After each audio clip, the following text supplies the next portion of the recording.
CST, un drame qui a forcément touché les fans de arts martiaux mixtes, une discipline particulièrement violente et dans laquelle excelle un Français, Cyril Gane, qui a récemment combattu pour la ceinture mondiale des poids lourds.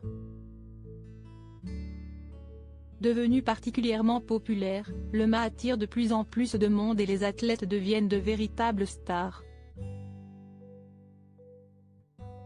Malheureusement, Yuri Lapicus n'aura plus l'occasion de briller dans le sport qu'il aimait tant, puisque le jeune homme originaire de Moldavie vient de s'éteindre à seulement 27 ans.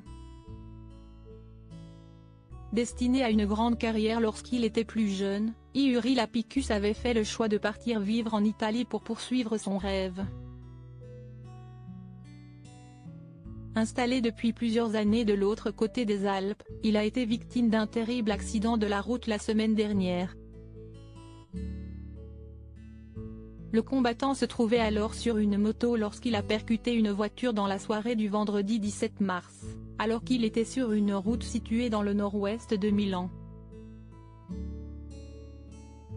Un carambolage très violent et après lequel le Moldave a été transporté par hélicoptère dans un hôpital de la ville italienne, comme l'indique Milano Today.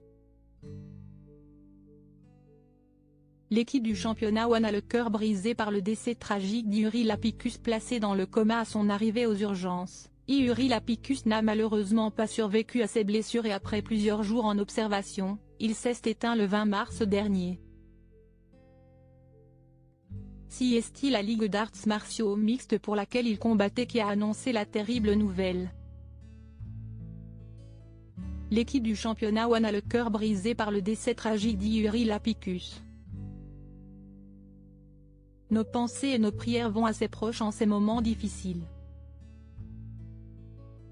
Repose en paix Yuri, révèle la Ligue, dans un message relayé par ESPN.